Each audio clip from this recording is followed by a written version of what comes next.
Hello বন্ধুরা, আজকে আমি তোমাদের জন্য আরেকটা ভিডিও নিয়ে চলে এসেছি। আজকের এই ভিডিওতে মূলত আমরা ক্লাস 5 এর প্রথম চ্যাপ্টার অর্থাৎ গান্ধী দ্য মহাত্মা এই চ্যাপ্টারের যে বাদবাকি অ্যাক্টিভিটি আছে সেগুলো নিয়ে আলোচনা করব। এর আগে আমি এই চ্যাপ্টার থেকে 3টে ভিডিও বানিয়েছি এবং 3টে পার্টে আমি এই প্রথম চ্যাপ্টারটার একদম রিডিং পড়ে মানে সহ এবং অ্যাক্টিভিটি 7 পর্যন্ত পুরো ডিটেলস আলোচনা করে দিয়েছি এবং গ্রামাটিক্যাল কনসেপ্ট সহ আলোচনা করেছি। যারা যারা ওই ভিডিওটা দেখোনি তার আগে ওই ভিডিওগুলো দেখে নাও, তারপরে সেই ভিডিওটা দেখতে শুরু করো। ওকে, আর একটা কথা, আমি এই আগের ভিডিওগুলোর লিংক আমি এই ভিডিওর ডেসক্রিপশনে দিয়ে দেবো, অথবা তোমরা আমার চ্যানেল থেকে গিয়ে তোমার ভিডিওর অপশনে গিয়ে তোমরা চেক আউট করতে পারো। আর আমি বলবো যদি ভিডিওটা ভালো লেগে থাকে তো অবশ্যই তোমার চ্যানেলটাকে কিন্তু সাবস্ক্রাইব করবে।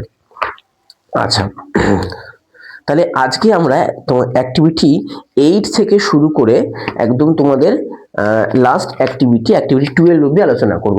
তো মন দিয়ে এই ভিডিওটা দেখো এবং আমি বলবো তুমি যদি এই ভিডিওটা সম্পূর্ণ দেখো তাহলে তোমার এই চ্যাপ্টার থেকে আর কোনো অ্যাক্টিভিটি কিংবা মানে কিংবা যাই থাকুক নিয়ে কোনো তোমার কোনো প্রবলেম থাকবে না। তাহলে সময় নষ্ট না করে চলো চটপট শুরু করি।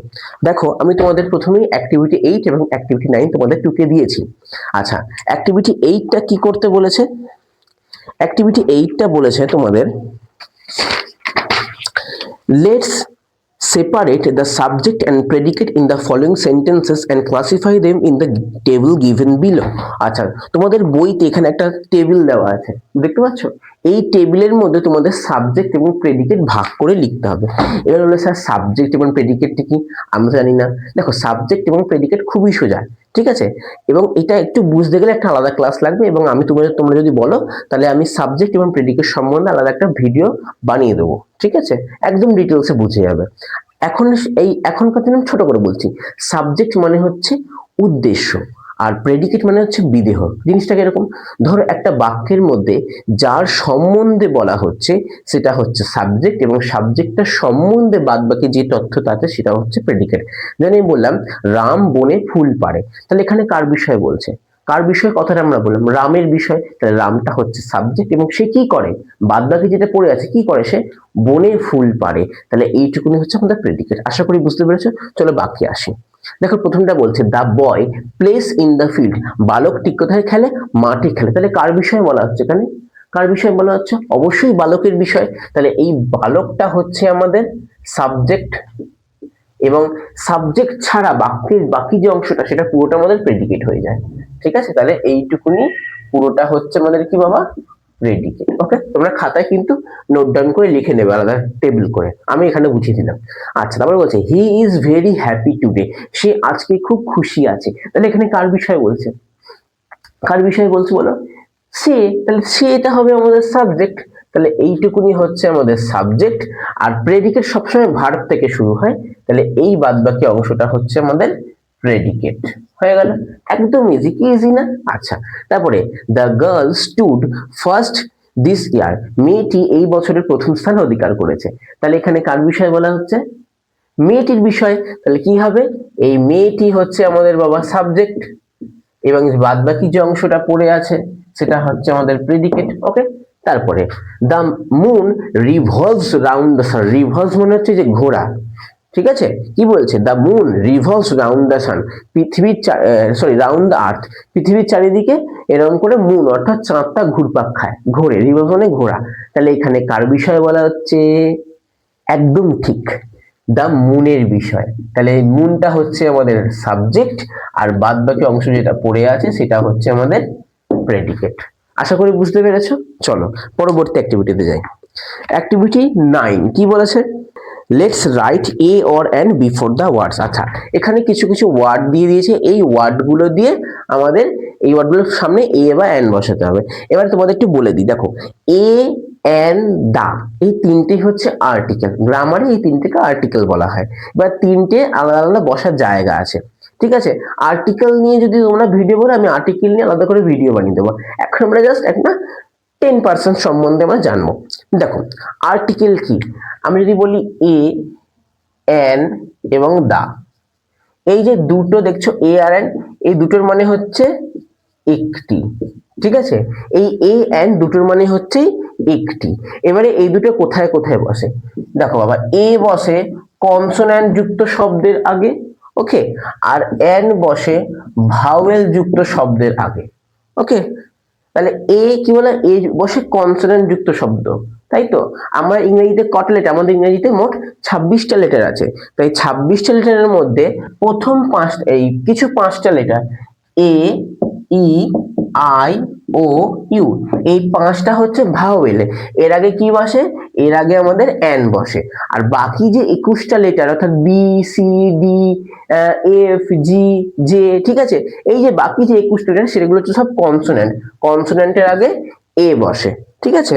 আর দা কোথায় বসে স্যার, দা বসে নির্দিষ্ট করে কিছু বললে, কোনো ব্যক্তি বা বস্তু যাই হোক সেটাকে নির্দিষ্ট করে কিছু বললে আমাদের দা বসে।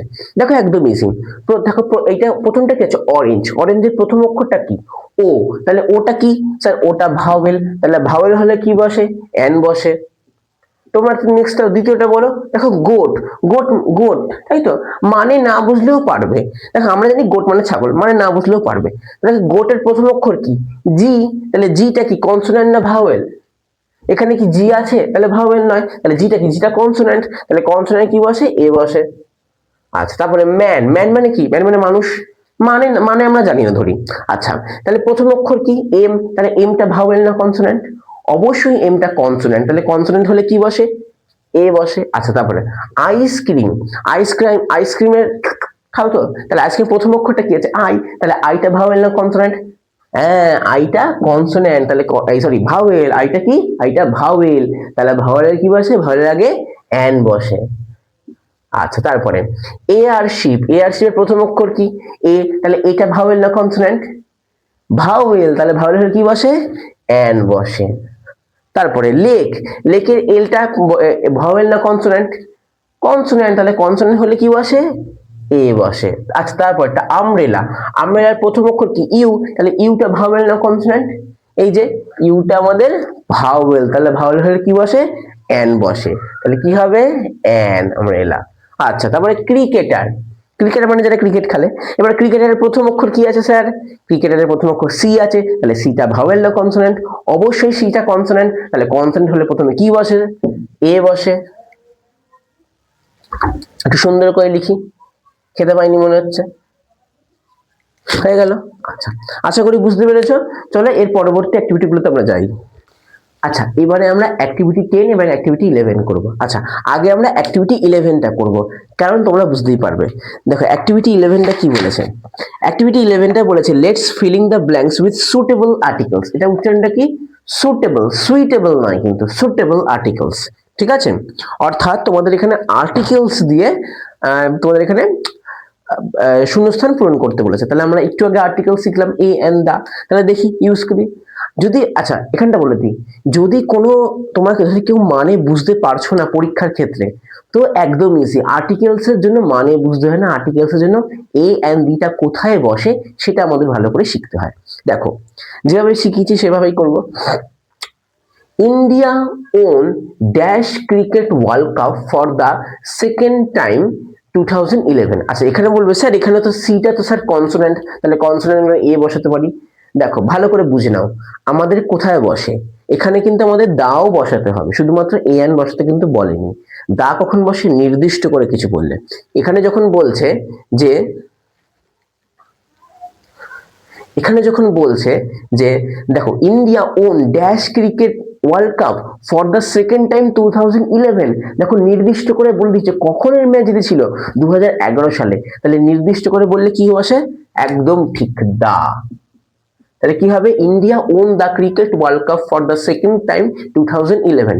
তারপরে ইট ওয়াজ ড্যাশ মুভমেন্ট, ইট ওয়াজ কি হবে, এটা ছিল একটি মুহূর্ত, তাই তো, এটা ছিল একটি মুহূর্ত। তাহলে কি হচ্ছে, এম আছে, এম আছে, তাহলে এমটা ভাওয়েল না কনসোন্যান্ট, এমটা কনসোন্যান্ট। তাহলে কনসোন্যান্টের হলে কি বসে, এ বসে। আচ্ছা, তারপরে অ্যান্ড এবং dash event of great inspiration. আচ্ছা, ড্যাশ ইভেন্ট, তাহলে ড্যাশের পর কি ইভেন্ট আছে, তাহলে ইভেন্টের প্রথম অক্ষরটা কি, ইভেন্টের প্রথম অক্ষরটা ই। তাহলে ইটা ভাওয়েল না কনসোন্যান্ট, ইটা ভাওয়েল। তাহলে ভাওয়েল হলে প্রথমে কি বসবে, এন। আচ্ছা, তারপরে ইন্সপিরেশন টু, টু এর পর কি বসবে, দেখো ইয়ুথ অফ ইন্ডিয়া, ভারতের যুবকদেরকে বলছে, তাহলে নির্দিষ্ট করে বলছে না কাদের বলছে, সমস্ত বুড়ো বুড়ি সবাইকে না, শুধুমাত্র যুবকদেরকে নির্দিষ্ট করে বলছে। তাহলে নির্দিষ্ট করে বললে কি বসে, দা, to the youth of India. তারপরে dash members of team India were held as national heroes, যে মেম্বার্স টিম ইন্ডিয়া, টিম ইন্ডিয়ার যে মেম্বার্সরা তাদেরকে হেল্ড আখ্যায়িত করা হয়েছে অ্যাজ ন্যাশনাল হিরোজ, অর্থাৎ ন্যাশনাল হিরো তাদেরকে আখ্যায়িত করা হয়েছে। তাহলে এখানে কি বলছে, কাদেরকে আখ্যায়িত করা হয়েছে, টিম ইন্ডিয়াকে, তো অন্যরা তো করা হয়নি। দেখো নির্দিষ্ট করে বলছে সেই মানুষদেরকে, তাই তো, সেই মানুষদেরকে নির্দিষ্ট করেছে, ইন্ডিয়া টিম ইন্ডিয়ার মেম্বার্সকে, অন্য কোথাকার মেম্বার্সদের না, তাই তো। তাহলে নির্দিষ্ট করে বললে কি বসে, দা বসে। তাহলে এখানে ফুল স্টপ, তাহলে এটা বড় হাতে লিখবো। তাহলে the members of team India were held as national heroes.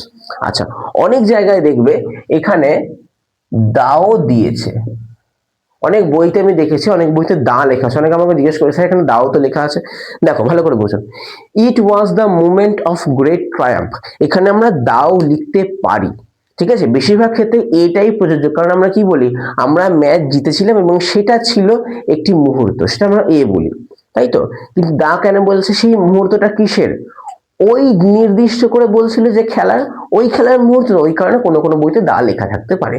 আশা করি তোমরা বুঝে গেছো। তোমরা এটাই বেশিরভাগ ক্ষেত্রে প্রযোজ্য, তোমরা এইটা লিখতে পারো। ওকে, চলো এবার আমরা করব অ্যাক্টিভিটি 10টা। বুঝতে পেরেছো কেন আমি অ্যাক্টিভিটি 11টা আগে করালাম? এবার অ্যাক্টিভিটি 10 কি বলেছে, বলেছে use the with the following words. আচ্ছা, এই ওয়ার্ডগুলো দা ইউজ করতে হবে প্রথমে, or word clusters and make sentence. Word cluster মানে হচ্ছে শব্দগুচ্ছ, ঠিক আছে, অ্যান্ড মেক সেন্টেন্স। আচ্ছা, এই ওয়ার্ডগুলোর মধ্যে বা এই ওয়ার্ড ক্লাস্টারগুলোর মধ্যে শব্দগুচ্ছ মানে দা ইউজ করে সেটাকে মেক সেন্টেন্স, বাক্য রচনা করতে বলেছে, একদম ইজি। দেখো প্রথমে সান, তাই তো, সান, তাহলে প্রথমে আমরা লিখে দেবো দা সান, যেহেতু দা ইউজ করতে বলেছে, তাহলে প্রথমে লিখবো দা সান। এবারে দা সান দিয়ে বাক্য রচনা করে লিখতে হবে, সূর্য পূর্ব দিকে ওঠে, দা সান রাইজেস, ওঠে কোথায়, in the east, the sun rises in the east, হয়ে গেল, সূর্য পূর্ব দিকে ওঠে, বাক্য রচনা হয়ে গেল। তারপরে ইন্ডিয়ান ওশেন, তাই তো, তাহলে এবার তাহলে লিখে দাও দা ইন্ডিয়ান ওশেন। আচ্ছা, অনেকে জিজ্ঞেস করে এটা কি লিখি, এটা কিন্তু বাবা আই, তোমরা যে আই লেখো এটা কিন্তু আমি আই লিখি, ঠিক আছে। তারপরে দা ইন্ডিয়ান ওশেন, বলো ভারত মহাসাগর আমাদের দক্ষিণ দিকে, তাহলে the Indian ocean is in the, দক্ষিণ দিকে, দক্ষিণ ইংরেজি কি, সাউথ, কিসের, ভারতের, তাহলে অফ ইন্ডিয়া, অফ ইন্ডিয়া, তাহলে the Indian ocean is in the south of India, ঠিক আছে। ওকে, ভারত মহাসাগর আমাদের ভারতের দক্ষিণ দিকে আছে। তারপরে এলডেস্ট সন, খুব সোজা, এলডেস্ট সন কি হবে বলো, এলডেস্ট সন, তাহলে এখানে দা এলডেস্ট সন লিখে দেবো না, একটু বুদ্ধি খাটিয়ে বলতে হবে, আমি হই আমাদের পরিবারের সব থেকে এলডেস্ট মানে সব থেকে বড় ছেলে, তাহলে কি লিখবো, আমি হই, তাহলে আই এম, এবারে লিখবো, sorry, I am the eldest son, কিসের, আমার ফ্যামিলি, তাহলে অফ মাই ফ্যামিলি, তাহলে I am the eldest son of my family, আমি আমার পরিবারের সব থেকে বড় ছেলে। তারপরে ইন্ডিয়ান ক্রিকেট টিম, তাহলে ইন্ডিয়ান ক্রিকেট টিম দিয়ে কি হবে বলো, একদম সোজা, দেখো আমি ওপরেই করেছি ইন্ডিয়ান ক্রিকেট টিম, তাহলে লিখতেই পারি, তাহলে the Indian cricket team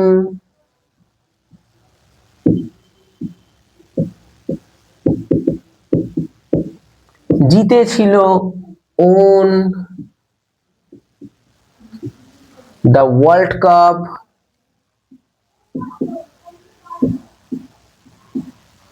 in, ওই যে 2011 আমরা পড়লাম একটু আগে, এই যে 2011, the Indian cricket team won the world cup in 2011। কত ইজি না, একদম সোজা, জলের মতন ইজি, বুঝতে পারলে। চলো এবার আমরা একদম আমাদের লাস্ট অ্যাক্টিভিটি 12 আমরা যাই। এবার আমরা করবো অ্যাক্টিভিটি 12। কি করতে বলেছে, let's write 4 sentence about a great man. আচ্ছা, একটি মহান মানুষের ব্যাপারে 4টে সেন্টেন্স লিখতে বলেছে। আমি 4টে সেন্টেন্স লিখবো না, আমি প্রায় সেখান থেকে 5 থেকে 6টা সেন্টেন্স তোমার জন্য লিখবো, যাতে তোমরা পুরোপুরি একদম এক্সামের জন্য প্রিপেয়ার হয়ে যাও। আমি কি লিখবো? আমি লিখি স্বামী বিবেকানন্দের বিষয়। ঠিক আছে, আমি ক্লাসও স্বামী বিবেকানন্দ করিয়েছি, তোমাদেরকেও স্বামী বিবেকানন্দই করাচ্ছি। চলো, স্বামী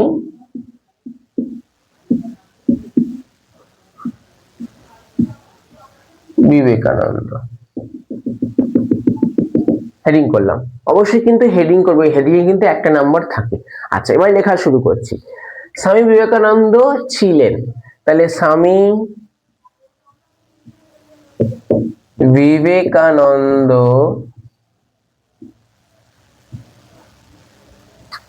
আচ্ছা এখন বেছে নেই, আগে ছিল, তাহলে ওয়াজ এ গ্রেট লিডার। কিসের? ভারতের। Of India. আচ্ছা, Swami Vivekananda was a great leader of India, তাই তো? আচ্ছা, তারপরে তিনি জন্মগ্রহণ করেছিলেন, তাহলে এটা কালিটা ভালো না, শুকিয়ে গেছে। আচ্ছা, তাহলে হি ওয়াজ বর্ন। আচ্ছা, কোথায়? কলকাতা, বড় শহর, তাহলে ইন কলকাতা। কত সালে? ইন 1863। আচ্ছা, ফুল স্টপ দিচ্ছি। তাহলে সে, তারপরে সে ছিল, হি ওয়াজ এ ব্রাইট স্টুডেন্ট। তিনি খুব মেধাবী ছাত্র ছিলেন। আচ্ছা, ব্রাইট স্টুডেন্ট। তারপরে তার শিক্ষক ছিল, হিজ টিচার ওয়াজ রামকৃষ্ণ। লেখার সময় লিখবো রামাকৃষ্ণ পরমহংসদেব। পরমহংস, পিটা বড় হাতের, হ্যাঁ, পরমহংস। আচ্ছা, তারপরে his teacher was Ramakrishna Paramahansa. আচ্ছা,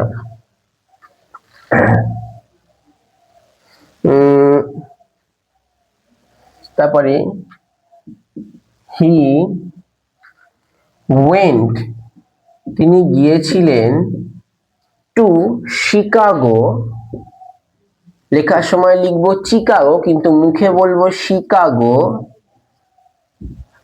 হি went to Chicago and gave a wonderful, মানে খুব ভালো, wonderful speech। কিসের? ভারত সম্পর্কে। the speech about India। আচ্ছা, তারপরে we celebrate, তার বার্থডে পালন করি, we celebrate his birthday, we celebrate his birthday as, কিসে পালন করি? যুবক দিবস, তাহলে as ন্যাশনাল। আচ্ছা, ওয়াইটা বড় হাতে লেখো, একটা নির্দিষ্ট নাম বলছে, তো প্রপার নাউনটা বড় হাতে লেখো। ইয়থ ডে, তাকে সম্মান করে, তাহলে সম্মানের নিচে কি? অনার, তাহলে টু অনার হিম। কি বলছে লাস্টে, আমরা তার জন্মদিন পালন করি, এই আমরা অত্যন্ত সম্মানের সঙ্গে তার জন্মদিন একটি ন্যাশনাল ইয়ার ডে হিসেবে পালন করি। তাহলে আমরা বলি Swami Vivekananda was a great leader of India. আচ্ছা, স্বামী বিবেকানন্দ ছিলেন ইন্ডিয়ার একজন মহান leader. He was born in Kolkata in 1863, তিনি 1863 খ্রিস্টাব্দে কলকাতা জন্মগ্রহণ করেছিলেন। আচ্ছা, হি ওয়াজ এ ব্রাইট স্টুডেন্ট, সে ছিল একজন মেধাবী ছাত্র। His teacher was Ramakrishna Paramahamsa, তার টিচার ছিল রামাকৃষ্ণ পরমহংস।